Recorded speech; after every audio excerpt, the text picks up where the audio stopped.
योग ही जीवन है अशी आपली भारताची संस्कृती. भारताला बऱ्याच विविध संस्कृती लाभलेल्या आहेत, परंतु योग आणि आयुर्वेद ही आपल्या भारताची खरी संस्कृती आहे.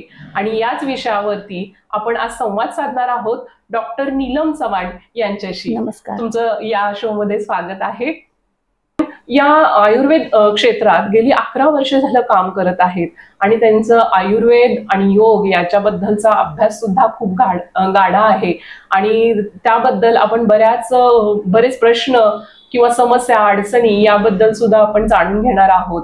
तर प्रथमतः नीलमताई, तुमची ओळख करून द्यावी, तुमचं शिक्षण, माहेर, सासर या संदर्भात. नमस्कार, मी डॉक्टर नीलम चव्हाण. माझं 12वी पर्यंत शिक्षण फलटण येथे झालं, हायस्कूल आणि कॉलेज एकाच ठिकाणी. यानंतर BMS हे जे माझं ग्रॅज्युएशन आहे ते मी पुणे येथे केलं आणि यानंतर MDचं जे शिक्षण आहे ते पोद्दार मेडिकल कॉलेज वरळी मुंबई येथे केलं. आणि त्यानंतर 2009 मध्ये मी प्रॅक्टिस सुरू केली. माझं सासर वाळवा हे आहे, परंतु आम्ही स्थायिक इस्लामपूरमध्ये झालो आणि इस्लामपूरमध्येच माझं मोरिया आयुर्वेदिक चिकित्सालय या नावाने क्लिनिक आहे. तुम्ही योग आणि आयुर्वेदाचा अभ्यास करण्यासाठी तुम्हाला कशामुळे प्रेरणा मिळाली आणि या विषयाकडे कसं काय वळला? खरं तर योग आणि आयुर्वेद जेव्हा मी 12वी नंतर ऍडमिशन घेतलं BMS ला, तेव्हा आयुर्वेद करायचा किंवा नाही हा थोडा प्रश्न होता. कारण बरेचसे BMS असणारे डॉक्टर हे मॉडर्नची प्रॅक्टिस करतात, म्हणजे ॲलोपॅथीची करतात. परंतु तेव्हा जेव्हा ऍडमिशन घेतलं आणि फर्स्ट इयर जेव्हा माझं चालू होतं, तेव्हा जे शिक्षक आम्हाला शिकवायला होते त्यातले बरेचसे शिक्षक हे प्युअर आयुर्वेदाचं म्हणजे प्युअर आयुर्वेदाची प्रॅक्टिस करत असत. आणि त्यांच्यापासून प्रेरणा मिळाल्यामुळे की नाही, आपण आयुर्वेदच करायचा आणि जेणेकरून ज्या गोष्टी ॲलोपॅथीमध्ये ट्रीट होत नाहीत किंवा जो होलिस्टिक अप्रोच त्यामध्ये नसतो, तो अप्रोच घेऊन आपण पुढे पेशंटना ट्रीट करायचं असं खरं तर ठरवलं. आणि तेव्हा आम्हाला शिकवायला असणारे म्हेत्रे सर यांनी खूप चांगलं मार्गदर्शन केल्यामुळे मग पुढे जाऊन इतर वैद्यांकडे शिकणं वगैरे अशा गोष्टी होत गेल्या आणि त्यातूनच आयुर्वेदाची गोडी लागली. योगाचं म्हणाल तर योग हा खरं तर आमचा एक सब्जेक्ट असतो मला सेकंड इयरला पूर्ण वर्षभरासाठी अभ्यासासाठी. त्या दृष्टीने मग योगाचं शिक्षण हे तेव्हा थोडंसं ग्रॅज्युएशनला होतच असतं. परंतु जेव्हा मी सेकंड इयरला वैद्य दिलीप गाडगे म्हणून पुण्याचे सुप्रसिद्ध वैद्य आहेत की त्यांच्याकडे मी शिकायला जात असे.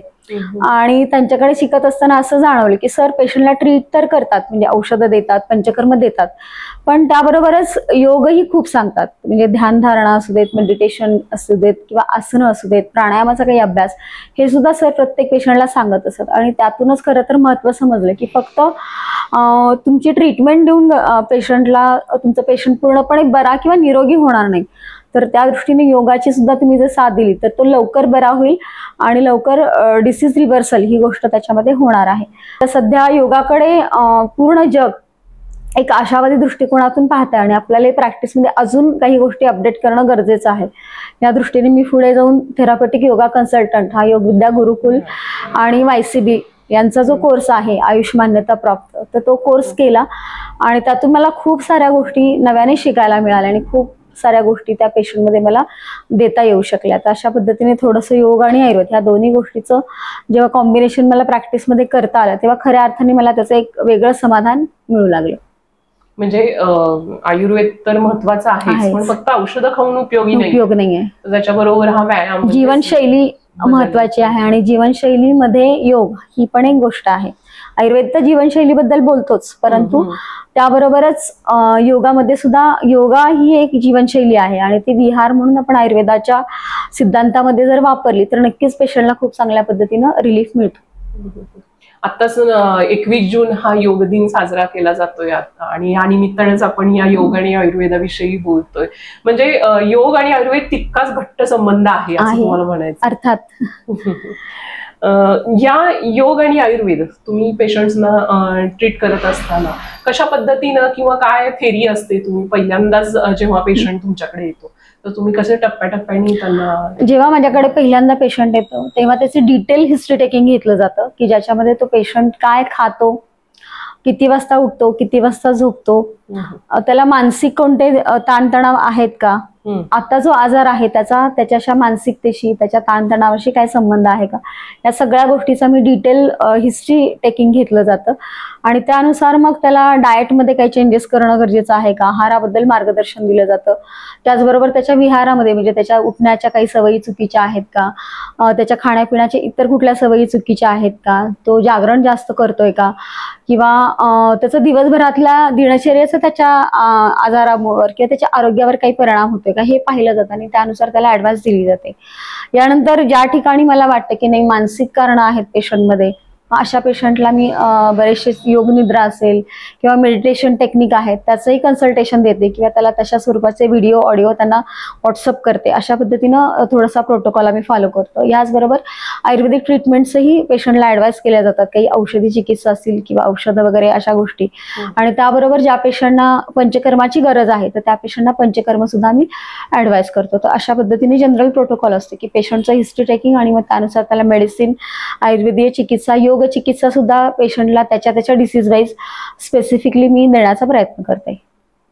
आत्ताच्या ह्या धकाधकीच्या युगात सर्वांना काही फास्ट हवं असतं आणि म्हणजे अर्थातच औषधं म्हटलं आणि बरं व्हायचं म्हटलं की एक गोळी घेतली की पटकन आराम असं प्रत्येकाला हवं असतं. आणि ह्या ह्याच्यात मग आयुर्वेदाला मला वाटतं थोडा वेळ लागतो. माझ्या म्हणजे प्रत्येकाच्याच अशा शंका असतात की आयुर्वेदाचं काही आपण ट्रीटमेंट घ्यायची म्हटलं तर थोडा वेळ लागतो.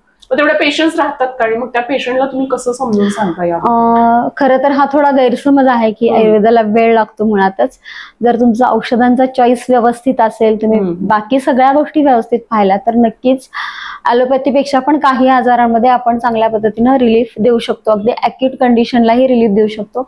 अगदी कोरोनामध्ये सुद्धा बऱ्याच पेशंटना आम्ही आयसीयू मध्ये असणाऱ्या पेशंटना आम्ही औषधं दिली आणि ते पेशंटचं नंतर O2 लेवल वाढलेली होती किंवा आयसीयू मधला स्टे कमी झाला होता. तर अशी अनेक उदाहरणं आहेत की ॲक्यूट कंडिशन मध्ये सुद्धा आयुर्वेद हा चांगल्या पद्धतीने काम करतो. काही ठिकाणी आयुर्वेदाला थोडेसे लॅक्युने आहेत, नाही असं नाही, परंतु अगदी स्लो काम करतो वगैरे असं अजिबात नाहीये. फक्त तिथे काय होतं ना, ॲलोपॅथीमध्ये सिम्पटमॅटिक रिलीफवर जास्त भर दिला जातो. तसं आयुर्वेदामध्ये सिम्पटमॅटिक रिलीफ पेक्षाही तुमचा आजार मूलतः कसा बरा होईल याकडे जास्त लक्ष दिलं जातं आणि त्यामुळे तो फरक लोकांना जाणवतो की पेन किलर खाल्ली की तुम्हाला पेन बरी होते, पण ती तात्पुरती असते.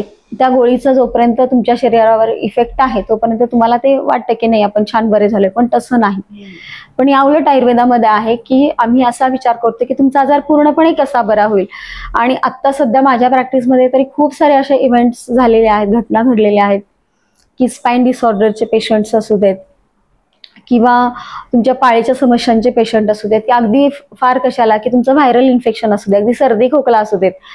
अगदी माझ्या घरात सुद्धा माझ्या मुलांना मी फारशी ॲलोपॅथीची औषधं देत नाही, तर त्यांना सुद्धा आयुर्वेदिकच औषधं देते. आणि सर्दी खोकला ताप या अगदी व्हायरल इन्फेक्शन असू दे, बॅक्टेरियल असू दे, त्यामध्ये सुद्धा आयुर्वेदिक औषधं तेवढ्याच चांगल्या पद्धतीने काम करतात असा माझा स्वतःचा अनुभव आहे. त्यामुळे असं असतं की एवढ्यांनी असं हे औषध घ्या नाही, आपण अगदी लहान मुलांपासून, जन्मलेल्या बाळापासून ते वयोवृद्धांपर्यंत सगळ्यांना औषधं आयुर्वेदिक देऊ शकतो. की म्हणजे साईड इफेक्ट्स नसतात असं अजिबात नाही. जिथे इफेक्ट आहे तिथे साईड इफेक्ट हा असतोच. फक्त साईड इफेक्ट का नसतो तर ह्या सगळ्या गोष्टींचा विचार आयुर्वेद करतो की तुमची प्रकृती कोणती आहे, तुमचं वय काय आहे, तुम्हाला कोणतं औषध सूट होतं, कोणतं औषध सूट होणार नाही, तुम्हाला कोणता आहार सूट होईल, कोणता होणार नाही, या सगळ्या गोष्टींचा विचार केल्यामुळे साईड इफेक्ट हे आयुर्वेदामध्ये दिसत नाही. बघायला मिळतं की खूप म्हणजे जरा डोकं दुखलं, कुठे थोडी शिंक आली, सर्दी होणार असं वाटलं तरी अगोदरच औषधं घेतली जातात, एखादी गोळी घेतली जाते, काही दुखत असेल तर पेन किलर घेतली जाते. हे कसं म्हणजे आरोग्याला कितपत घातक आहे? खरं तर घरगुती औषधं खूप असतात. आपलं किचन किंवा स्वयंपाकघर हा खरं तर एक अर्धा दवाखाना आहे असं म्हणेल मी. या अगदी साध्या साध्या गोष्टी असतात ज्या आपण घरातल्या घरात करू शकतो. अगदी पोटदुखी असेल तर साधा तुम्ही ओवा घेऊ शकता, लिंबू पाणी घेऊ शकता किंवा त्याच्यामध्ये काळं मीठ किंवा सैंधव घालून घेऊ शकता, याच्यानेही चांगला रिलीफ पडतो. किंवा आल्याचा रस घेऊ शकता. अगदी सर्दी खोकल्याला पण अगदी सुरुवातीला लगेच तुम्हाला अँटीबायोटिक आणि बाकीची सगळी अँटी ॲलर्जिक औषधं घेण्याची तशी लगेच गरज पडत नाही. अगदी घरगुती साधी औषधं असतात की आपल्या घरामध्ये असणारे मसाल्याच्या डब्यातले पदार्थ आहेत, वेलची आहे, धणे जिरे आहेत, लवंग मिरी, फक्त ते वापरताना व्यवस्थित वापरणं गरजेचं आहे. म्हणजे जसं आयुष काढाच्या बाबतीत झालं होतं तसं न होता जर तुम्ही प्रपोर्शन व्यवस्थित ठेवलं, तुळशीची पानं वगैरे या गोष्टी आणि त्याच्यामध्ये थोडेसे काळे मनुके घातले तर ती उष्णता होत नाही. नाही. उष्णता धणे, जिरे, वाढते, काळे काही मनुके सर्वांचं ह्या जास्त गोष्टी जर आयुर्वेद. तुम्ही याच्यामध्ये घातल्या व्यवस्थित प्रपोर्शन मध्ये, तर तुम्हाला नक्की हा काढा सुद्धा अगदी साध्या साध्या गोष्टी आहेत, सर्दी, खोकला, डोकेदुखी यासाठी नक्की उपयोगी पडतात. आता ज्यांना पित्ताची डोकेदुखी होती त्यांना अगदी घरातलं औषध आहे की मोरावळा आहे, साळीच्या लाया आहे, आणि मेन आहारातला तुमचा बदल, ह्या गोष्टी तितक्याच गरजेच्या आहेत की आपली प्रकृती काय आहे, आपण काय खातोय हे थोडंसं जरा तुम्ही ऍडवाइस घेतलात आयुर्वेदिक वैद्यांचा तर ते नक्की तुम्हाला गाईड करतील की तुमची ही प्रकृती आहे आणि हा तुम्हाला त्रास होते, तर तुम्ही या पद्धतीने तुम्ही आहारात बदल करा. औषधं सुद्धा प्रकृतीनुसार घ्यायची असतात. बरोबर, अवेअरनेस हवा आहे. खरं तर आयुर्वेद हे आपलं प्रकार वातज, पित्तज आणि कफज असं मेनली प्रकृती असतात किंवा द्वंद्वज म्हणजे वात कसे ओळखायचे आपला ते प्रत्येकाचं त्याचे जवळजवळ एक 40-50 पॉईंट्स आहेत खरं तर प्रकृती परीक्षणाचे. मग त्याच्यामध्ये तुमचं फिजिक कसं आहे, म्हणजे तुम्ही दिसता कसा, तुमची हाईट कशी आहे, तुमच्या शरीराची ठेवण कशी आहे, तुमच्या केसांची ठेवण कशी आहे, तुम्ही बोलता कसे, तुमचा चेहरा म्हणजे तुमचा स्किनचा रंग कसा आहे, तुमच्या स्किनचा टोन कसा आहे, या बऱ्याचशा खूप साऱ्या गोष्टी आहेत त्याच्यामध्ये. इव्हन तुमचं मानसभाव परीक्षण पण केलं जाते की तुम्ही पटकन रिॲक्ट होता का, तुम्हाला राग पटकन येतो का, तुम्ही फार काळजी करता का, असा जवळजवळ क्वेश्चनेअर असतो आमचा आणि त्यानुसार आम्ही ते क्वेश्चनेअर सगळा व्यवस्थित नोट डाऊन करतो. तुम्हाला काय आवडतं, काही आवडत नाही वगैरे या गोष्टी सुद्धा त्यामध्ये इन्क्लूड होतात आणि त्यानुसार मग ती तुमची प्रकृती खरं तर डिसाईड केली जाते. म्हणजे प्रत्येकाला आधी जाणून घेतलं पाहिजे की आपली प्रकृती नेमकी कोणती आहे आणि आपण काय केलं पाहिजे करून पाहायला हरकत नाही. म्हणजे भयानक परिस्थिती होती कोविडच्या वेळेला. एक तर आपण जास्त ॲलोपॅथिक गोळ्या म्हणजे प्रयोग करू शकत नव्हतो घरी असल्यामुळे, कुठे जाऊ शकत नव्हतो, बाहेरून काही आणू शकत नव्हतो. तर अशा ह्याच्यामध्ये कशी आयुर्वेदाची मदत झाली कोविडच्या काळात? कारण बऱ्याच जणांचा अवेअरनेस पण मला वाटतं त्यावेळेला जास्त होता. बरोबर. कसं व्हायचं की काही पेशंट्स आम्हाला कॉन्टॅक्ट करायचे की मॅडम आमचा असा पेशंट आहे, यांना असा त्रास होतोय, मग तुम्ही काही सुचवू शकता का. मग तसं आम्ही त्यांना औषधं प्रोव्हाइडही करायचो. काही पेशंट ICU मध्ये असणारे होते तर त्यांना सुद्धा आम्ही काही पद्धतीने औषधं सांगायचो. आता या काळामध्ये काही ठिकाणी अगदी योगाची सुद्धा मदत झाली की लोकांचं बेसिकली आजारापेक्षा पण त्या आजाराची भीती खूप होती आणि मानसिकरित्या रुग्ण खूप खचलेले असायचे. मग अशा पेशंटला आपण ओंकार मेडिटेशन आहे किंवा चक्र मेडिटेशन आहे किंवा योगनिद्रा आहे, तर अशा गोष्टी सुद्धा आपण देऊ केल्या जेणेकरून त्यांचं मानसिक बलही चांगल्या पद्धतीनं वाढेल आणि त्यातूनच पेशंट खरं तर चांगल्या पद्धतीनं रिकवर होऊ लागले. आतापर्यंत तुम्ही आता 11 वर्ष झाले आयुर्वेदामध्ये काम करत आहात, तर त्यामध्ये असं एखादं उदाहरण काही अविस्मरणीय किंवा असं वेगळं काही सांगता येईल का की असा एवढा याच्यामध्ये बदल झाला? आता माझ्याकडे एक पेशंट आली होती इन्फर्टिलिटीसाठी आणि तिच्या भरपूर ट्रीटमेंट्स झालेल्या होत्या, म्हणजे अगदी ॲलोपॅथीचं सगळं झालेलं होतं, फक्त आता IVF करायचं असं ठरलं होतं. मग त्यांना कोणीतरी सुचवलं की मॅडम कडून जाऊन या. पेशंट कोल्हापूरवरून माझ्याकडे आले आणि लिटरली फक्त पिरियड झाले आणि ते माझ्याकडे आले होते, परंतु त्यांना लगेच पंचकर्म किंवा असं काही करायचं नव्हतं. ते पहिले महिना म्हटले की नाही मॅडम, मी फक्त तुम्ही औषधं द्या आणि आम्ही ते घेऊ. मग अशा पेशंटला मी पंचकर्म तर नाही देऊ केली, परंतु त्या पेशंटमध्ये जो प्रॉब्लेम होता तो मेन गर्भाशयाचा होता की तिला पूर्वी गर्भाशयाचा TB होता आणि त्या TB मुळे जे काही रेसिड्युअल तिच्या गर्भाशयामध्ये राहिल्या होत्या थोड्याशा काही जे म्हणतो आपण की जे व्रण वगैरे तयार होतात आणि ते गर्भाशय भरून आल्यानंतर जे काही कॉम्प्लिकेशन झाले होते गर्भाशयामध्ये, त्यामुळे तिला खरं तर गर्भ राहत नव्हता. मग त्यांना मी फक्त म्हटलं की आपण पुढच्या महिन्यापासून बघूया, पंचकर्म करूयात. परंतु तेव्हा पंचकर्म तर देता येणार नाही म्हणून एक लोकल ट्रीटमेंट असते आयुर्वेदामध्ये की योनी पिचू, म्हणजे आपण म्हणजे जो योनीचा मार्ग असतो त्या ठिकाणी औषधी पिचू त्यांना मी ठेवायला दिला. एक कॉटनचा एक पिचू बनवून तो त्यांना मी रोज सांगितलं की ह्या अमुक अमुक तुपामध्ये तो व्यवस्थित स्टरिलाइज करून ह्या तुपामध्ये बुडवून तो फक्त रात्री झोपताना ठेवा आणि ठराविक कालावधीमध्ये त्यांना मी तो दिला. तर त्या पेशंटमध्ये 1 महिन्यानंतरच ती पेशंट कन्सिव्ह झाली. तर ही एक खूप चांगली सक्सेस स्टोरी होती की ज्याने मला खूप सारे पेशंट बाहेरून इन्फर्टिलिटीसाठी मिळवून दिले. तर मला वाटतं या दरम्यान सुद्धा महिलांना ज्या ट्रीटमेंट केल्या जातात हेवी पद्धतीनं त्या पुढे जाऊन कुठेतरी त्यांच्या त्रासदायक ठरतात. त्यापेक्षा आयुर्वेदाचं हा बेस्ट ऑप्शन, नक्की खूप छान ऑप्शन आहे. म्हणजे आयुर्वेदामध्ये इन्फर्टिलिटीवर खूप छान ट्रीटमेंट होतात. मुळात आयुर्वेदामध्ये पंचकर्म हे खूप वेगळं शस्त्र आहे की ज्याच्याने तुमचं पूर्ण डिटॉक्सिफिकेशन होतं बॉडीचं, अगदी सेल्युलर लेवलवर त्या ठिकाणी काम होतं आणि त्यामुळे खरंच पेशंटचं रिज्युव्हनेशन जे म्हणतो आपण ते होतं. आणि त्याच्यामुळे अगदी ज्या केसेस आहेत की ज्यांच्यामध्ये काही होप्सच नाही आहेत, की ज्यांना अगदी सरोगेसी सांगितलेली आहे, तर अशा पेशंटमध्ये सुद्धा पंचकर्म असेल, उत्तरबस्ती असतील, लोकल काही योनिपिची सारख्या ट्रीटमेंट असतील आणि सोबत आयुर्वेदिक आणि माझ्या ट्रीटमेंट प्रोटोकॉलमध्ये योगा सुद्धा माझा असतोच. या सगळ्याचा जर उपयोग केला तर खूप मिराक्युलस रिझल्ट आपल्याला पाहायला मिळतात. यातला हा शब्द जो आहे पंचकर्म, हा फार ऐकलाय आणि त्याचं काय थोडक्यात माहिती सांगता येईल की कुणी करावं, कसा कसा त्याचा फायदा होतो आणि कधी करावं? आता पंचकर्माचं मुख्यतः रुग्णांसाठीचं पंचकर्म आणि स्वस्थ राहण्यासाठी, म्हणजे आपल्याला आजारच होऊ नये, स्वस्थ स्वास्थ्य रक्षण हे सुद्धा एक आयुर्वेदाचं ध्येय आहे की स्वस्थ माणूस आहे तो निरोगीच राहिला पाहिजे. या दृष्टीने खरं तर आयुर्वेदामध्ये खूप साऱ्या गोष्टी सांगितलेल्या आहेत. म्हणजे तुम्ही निरोगी राहण्यासाठी सुद्धा तुम्ही पंचकर्म केलं पाहिजे आणि त्याची एक ऋतुचर्या सांगितलेली आहे आयुर्वेदामध्ये की साधारणपणे वसंत ऋतू म्हणजे जेव्हा आपला पाडवा असतो त्या काळामध्ये आपल्याकडे कफाचे आजार जास्त होतात बघा, व्हायरल लोक खूप आजारी पडतात. मग ते होऊ नये पुढे जाऊन, म्हणून मग तेव्हाच तुम्ही वमन करून या असं आयुर्वेदाने सांगितलेलं आहे.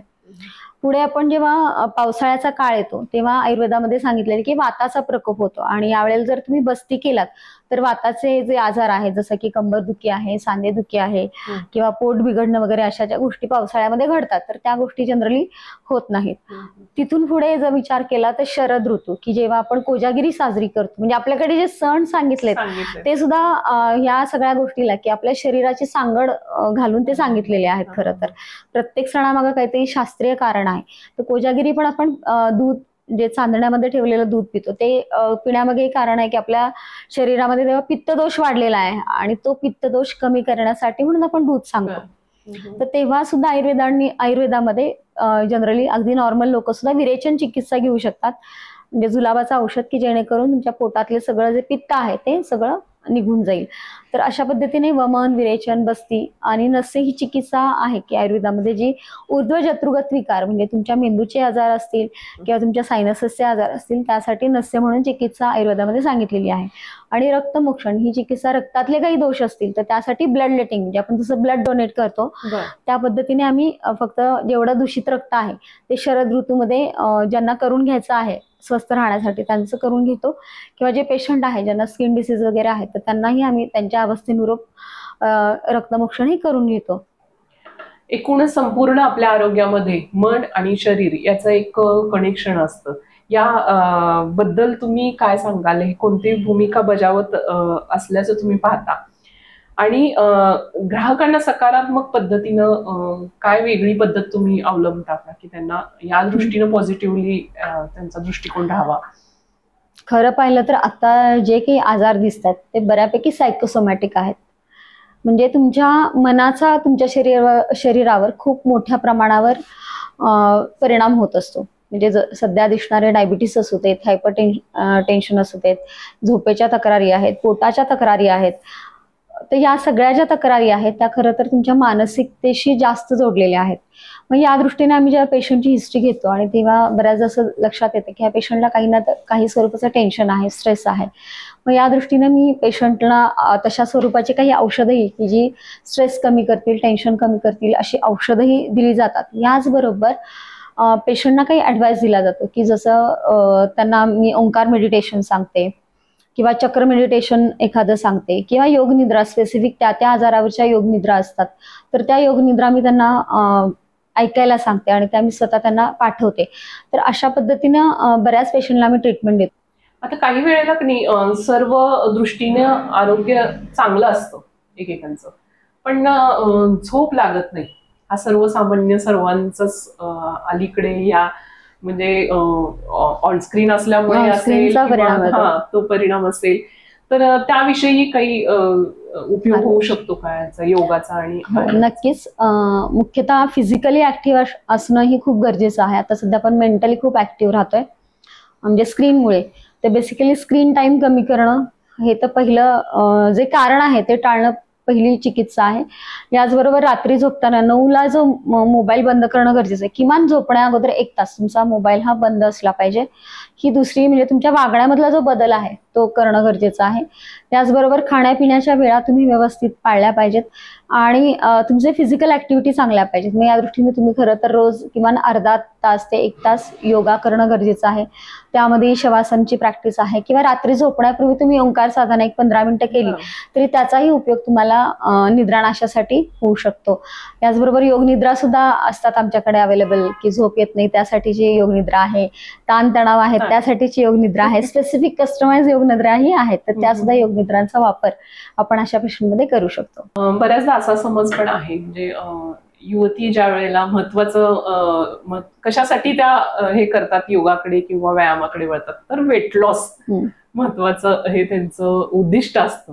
आणि ह्या वेट लॉस साठी आता अलीकडे नवीन फंडे झुंबा आहे, हे आहे, बाहेरचं पण वेस्टर्न आपल्याकडे येत आहे. आणि ह्या सगळ्यांपेक्षा योगाकडे म्हटलं की थोडंफार त्यांना असं वाटतं की अरे स्लो रिझल्ट मिळतील, किंवा तसे मिळतात का परिणामकारक रिझल्ट? मिळतात. तर वेट लॉस साठीचा योगा थोडासा वेगळ्या पद्धतीने घेतला जातो, की जिथे सूर्यनमस्कार आपण समजा 10 मिनिटांमध्ये 10 घालत असू तर आम्ही 10 मिनिटांमध्ये तुमच्याकडून 20 सूर्यनमस्कार घालून घेतो. म्हणजे जेव्हा तुम्हाला तुमचा फॅट लॉस होण्याची गरज आहे, कॅलरी बर्न करण्याची गरज आहे, त्यावेळेला तशा पद्धतीनं त्या क्लासचं डिझायनिंग असतं. म्हणजे त्याचा सुद्धा एक वेगळा हे आहे, वर्ग आहे की वेट लॉस साठीचा म्हणून वेगळा योगा कोर्स हा डिझाईन केलेला आहे. तर त्यानुसार तुम्हाला वेगवेगळी आसनं सांगितली जातात आणि त्या पद्धतीच्या योगनिद्रा, म्हणजे नॉट नेसेसरी की तुम्ही भरपूर खाता, तुम्ही व्यायाम करत नाही म्हणून तुमचं वजन जास्त असतं. तर बऱ्याच पेशंटमध्ये स्ट्रेस हे सुद्धा एक कारण असतं. म्हणजे तो घटक खरं तर बऱ्याच वेळा दुर्लक्षित राहतो. म्हणजे काही लोकांना स्ट्रेस आहे म्हणून ते सतत खात राहतात, अशी खूप सारी उदाहरणं आपल्याला दिसतात. किंवा स्ट्रेसमुळे त्यांच्यामध्ये हार्मोनल इम्बॅलन्स असतो. तर बेसिकली बेसिक कॉज काय आहे हे सुद्धा त्यावेळेला पाहिलं जातं. सगळ्यात महत्वाचं म्हणजे आहार सुद्धा आम्ही सांगतो की स्पेसिफिक आहार तुम्ही काय घेतला पाहिजे वजन कमी होण्यासाठी, आणि ह्या सगळ्याचं कॉम्बिनेशन, आणि गरज वाटली तर मग औषधही आम्ही प्रिस्क्राईब करतो पेशंटला की तुम्ही ही औषधं घ्या इतके दिवसांसाठी. तर नक्की ह्या सगळ्यांचा कंबाईन इफेक्ट म्हणून नक्की वेट लॉस हा आपल्याला पाहायला मिळतो.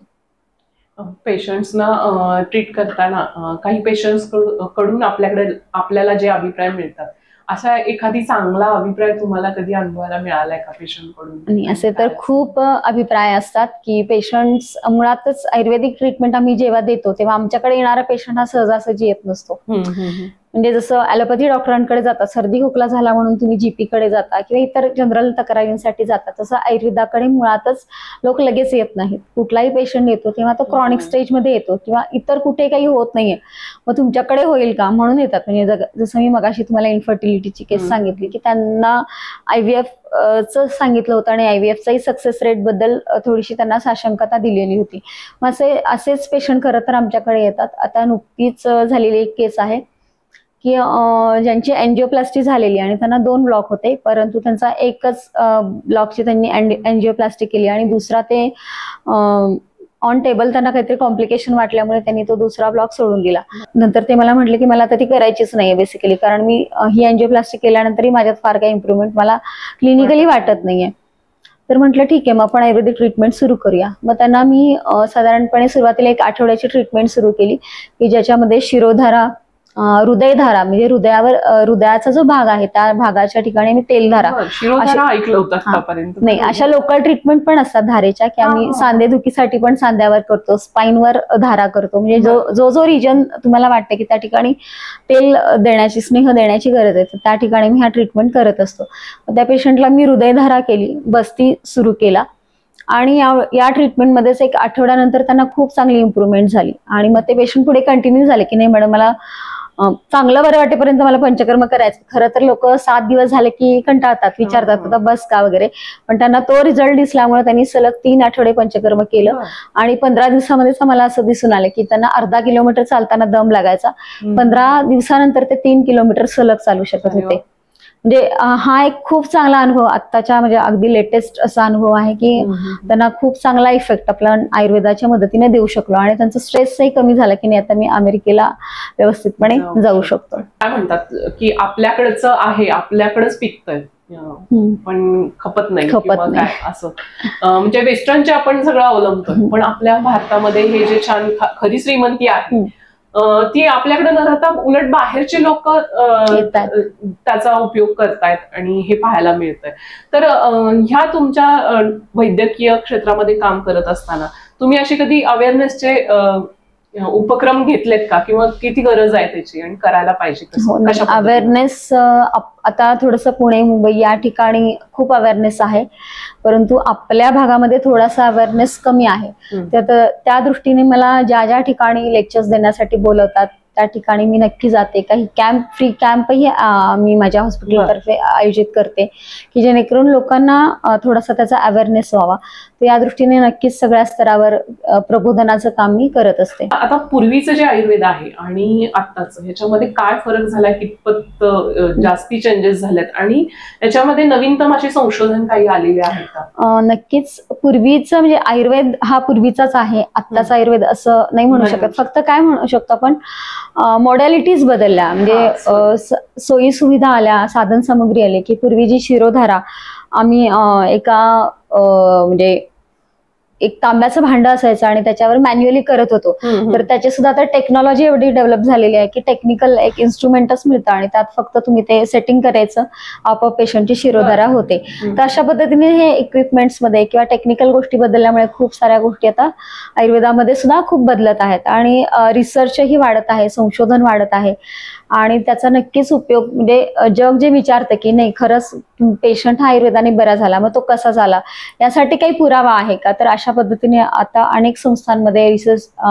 कॉलेजेसमध्ये की ज्या ठिकाणी रिसर्च चालतो, ज्या ठिकाणी PG इन्स्टिट्यूट आहेत तशा ठिकाणी अशा पद्धतीचे अनेक संशोधनं चालू आहेत आणि आयुर्वेदाची संशोधनं आपण ॲलोपॅथीच्या मदतीनं किंवा मॉडर्न पॅरामीटर्सवर कशा पद्धतीने नेऊ शकतो असे अनेक प्रयत्न सध्या सुरू आहेत. जी लोक काही आहेत की इच्छुक आहेत, त्यांना आयुर्वेद थोडं थोडं माहिती आहे किंवा जाणून घ्यायचं आहे आणि बरेच जणांना माहिती आहेत ते घेतायतच, पण जे नाहीत घेत पण घ्यायची इच्छा आहे पण त्यांना ज्ञान नाहीये किंवा त्याच्याबद्दल अज्ञान आहे म्हणून ते याकडे वळत नाहीयेत, तर ह्या गोष्टींसाठी तुम्ही काय वेगळं खास प्रयत्न करता का?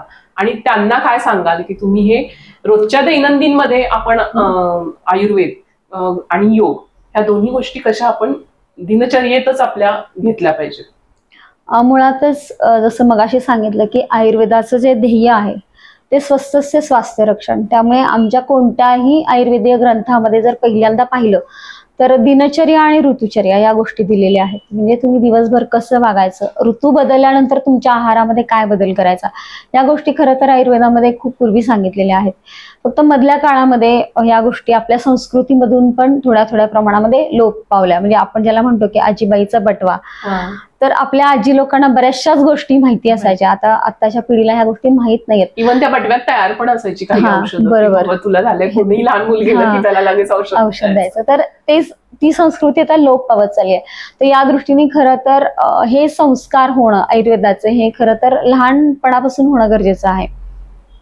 की साधा सर्दी खोकला झाला की लगेच ॲलोपॅथीचं औषध देणं वगैरे ह्या गोष्टी सध्या होतात. तर त्या गोष्टी सुद्धा पालकांनी थोडंसं त्याच्याबद्दल जवळपासच्या म्हणजे आयुर्वेदीय वैद्यांकडे जाऊन थोडंसं अवेअरनेस करणं गरजेचं आहे. आणि याचं खरं तर थोडंसं आयुर्वेद हे आपलं शास्त्र आहे आणि आपल्याकडे बऱ्याचशा गोष्टी पूर्वी घरातही माहिती असायच्या, साध्या साध्या गोष्टी, खाण्यापिण्याचे नियम, ह्या सगळ्या गोष्टी फॉलो केल्या जायच्या, परंतु आता त्या गोष्टी सुद्धा साधारणपणे माहीत नाहीत. तर हे खरं तर काम आपल्या शिक्षणामध्ये पण झालं पाहिजे की बेसिक ज्या गोष्टी आयुर्वेदाच्या सांगितलेल्या आहेत तर खरं तर शिक्षण क्रमामध्ये जर या गोष्टी आल्या तर मग पुढे जाऊन त्या मुलांना ह्या गोष्टी थोड्याफार माहिती होतील आणि असंही आपलं एक शास्त्र आहे हे माहित होईल. म्हणजे आपण अॅनाटॉमी शिकवतो, फिजिओलॉजी शिकवतो खरं तर सायन्स मध्ये, पण कुठेतरी आयुर्वेद पण असणं हे खरं तर अतिशय महत्वाची गोष्ट आहे. आणि मग लोकांना माहिती होण्यासाठी खरं तर प्रबोधन असंच गरजेचं आहे. मग या दृष्टीने आपण जागतिक महिला दिन असू देत किंवा आरोग्य दिन असू देत, तर या दृष्टीने बरेचसे कार्यक्रम मी माझ्या लेवलवर जेवढं शक्य आहे तेवढं घेण्याचा नक्की प्रयत्न करते. आयुर्वेदातील जे औषध असतात ती मुळातच म्हणजे थोडंसं कडवट असतातच. आता आमच्यासारखे सज्ञान किंवा मोठी मुलं किंवा मोठी माणसं ती घेऊ शकतात समजून, पण लहान मुलांच्या बाबतीत थोडंसं जरासं मला वाटतं ते चवीच्या बाबतीत काही त्याच्यामध्ये तुम्ही बदल करता येतो. म्हणजे अगदी मुळातच काही औषधांच्या मात्रा कमीही देता येतात. रसौषधी जर वापरल्या, काही औषधी अशी आहेत की ज्याच्या मात्रा खूप कमी लागतात, तर तशा पद्धतीची औषधं वापरणं आणि ती मध हा सारखी गोष्ट असेल किंवा खडी साखरेची सारखी गोष्ट आहे, यात मिक्स करून आपण देऊ शकतो. आता ॲलोपॅथीची औषधं ही काही कडू असतातच, तर शेवटी औषध हे कडू असणारच. आणि तसंही नाहीये. आयुर्वेदामध्ये काही औषधं खूप छान आहे. मोराळासारखं औषध आहे, च्यवनप्राश सारखं औषध आहे, बरेचसे अवलेह आहेत की त्याला खूप छान चवी असतात. लवण भास्कर सारखं औषध आहे, हिंगवाष्टक सारखं औषध की ज्याला खारट आंबट चव असते.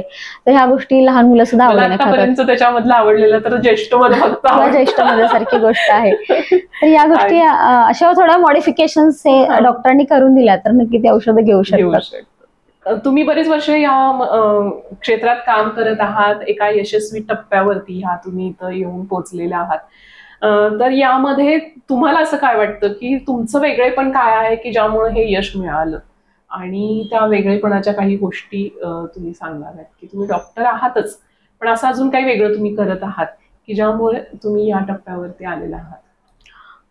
खरं पाहिलं तर कोणतीही गोष्ट तुम्हाला यशस्वी करायची असेल तर तुम्हाला सातत्य असणं खूप गरजेचं आहे.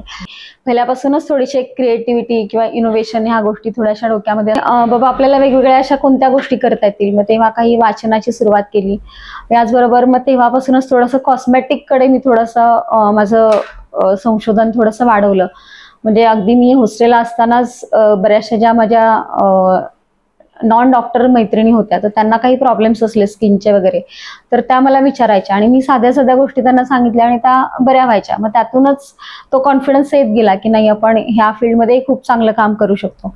आणि मग त्या दृष्टीने मी माझ्या प्रॅक्टिसमध्ये त्याही गोष्टी वेगवेगळ्या प्रकारची तेलं बनवणं असेल, लेप बनवणं असेल, अशा गोष्टी इन्क्लूड करत गेले. आणि मग नंतर काही कोर्सेस केले कॉस्मेटिक मेकिंगचे आणि त्यानंतर मग मी कॉस्मेटिक मेकिंगचे जवळजवळ माझे 110 प्रॉडक्ट आता मी माझे आता मार्केटमध्ये आहेत. आणि ते वेगवेगळे प्रॉडक्ट म्हणजे फ्लिपकार्ट आहे, अमेझॉन आहे, मिशो आहे, अशा प्लॅटफॉर्मवरही अवेलेबल आहेत. आणि वेदारंभा म्हणून सोशल मीडियाचा अतिशय चांगला उपयोग करताना मी नेहमीच त्यांना बघते. म्हणजे आयुर्वेद हे या माध्यमातून जर लोकांपर्यंत पोहोचलं तर निम्म अर्ध काम तुमचं छान होत आहे. आणि मग त्यातून पुढे असं लक्षात आलं की आपण प्रोडक्शन तर करतोय, परंतु काही स्टुडंट्स मला काही अप्रोच झाले किंवा काही म्हणजे सहकारी अप्रोच झाले की तुम्ही हे सगळं करताय परंतु आम्हाला पण शिकायचंय.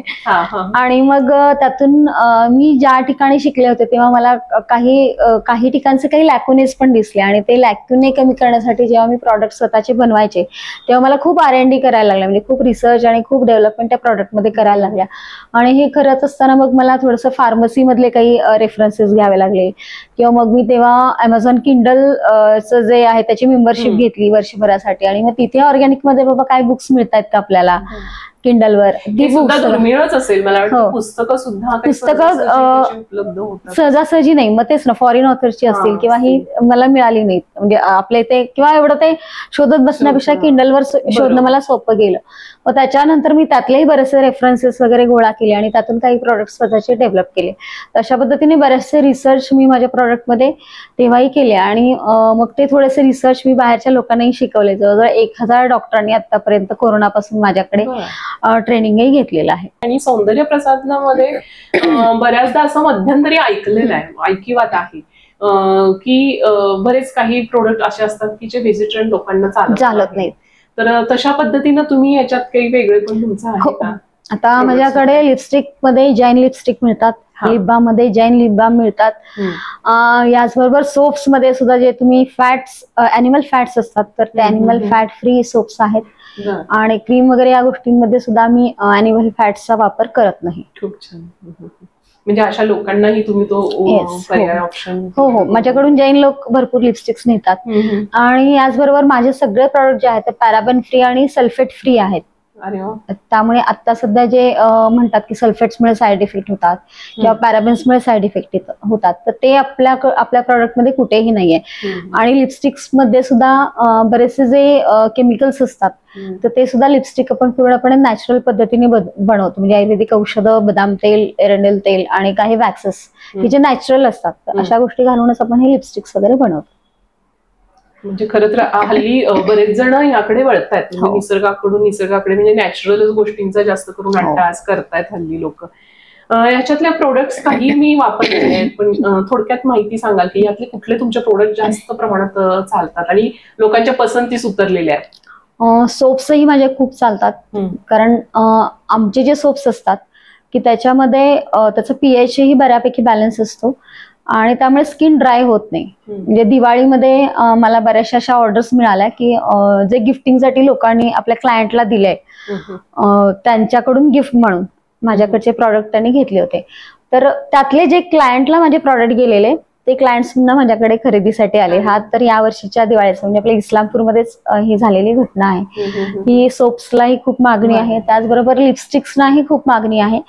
की या लिपस्टिक्सचा असा रिव्ह्यू बऱ्याच जणांनी दिला की एरवी आपण इतर लिपस्टिक्स वापरतो तेव्हा ओठ काळे पडतात, या उलट आमचे इतर लिपस्टिक वापरून काळे झालेले ओठ आणि व्यवस्थित झालेले आहेत. म्हणजे त्याच्या ट्रीटमेंट पण आहे, कारण आम्ही थोडीशी औषधही त्याच्यामध्ये घालत असतो. याचबरोबर माझं वांगासाठीचं एक 3 प्रोडक्ट आहेत की ज्याच्यामध्ये वांगासाठीचं क्रीम आहे, जेल आहे, त्याचा एक क्ले बार म्हणून एक वेगळा मातीचा साबण आम्ही बनवलेला आहे वांगासाठीचा, आणि पॅक आहे. तर ह्या टोटल कॉम्बिनेशनच आम्ही स्किन टाईप नुसार देतो आणि त्याच्यामध्ये खूप छान रिझल्ट आपल्याला दिसतात की केवळ लोकल ट्रीटमेंटमुळे सुद्धा बऱ्याच जणांचे वांगे कमी झालेले आहेत.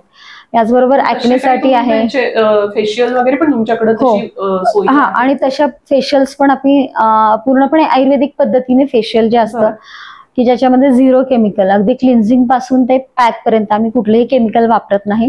की ज्यामध्ये एक वेगळ्या प्रकारचा जो राईस असतो तो राईसच आम्ही औषधांमध्ये शिजवतो, शेळीचं दूध आणि औषधं, आणि त्याच राईसचा मसाज त्याच राईसमध्ये मिक्स करून परत पॅक, आणि क्लिन्झिंग साठी सुद्धा फक्त हर्बलच गोष्टी आम्ही वापरतो. तर ते सुद्धा फेशियल्स आमच्याकडे आहे.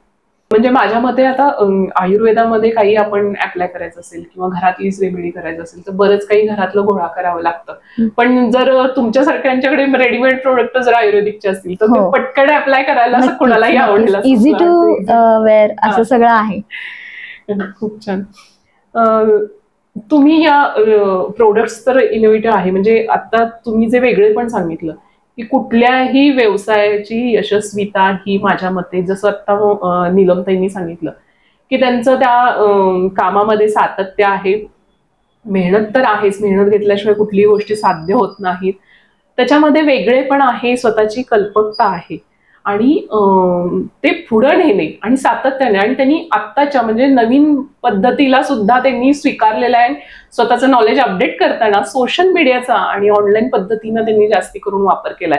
म्हणजे या सोशल मीडियाचा जर अशा पद्धतीने चांगला वापर केला तर नक्कीच कुठल्याही व्यवसायात आपण यशस्वी होऊ शकतो, म्हणजे सहजासहजी. आता इतकं सोशल मीडिया जसं अन्न वस्त्र निवारा तसं सोशल मीडिया ही गरजेचा भाग आहे सध्याच्या काळामध्ये, फक्त तो योग्य पद्धतीने वापरला पाहिजे.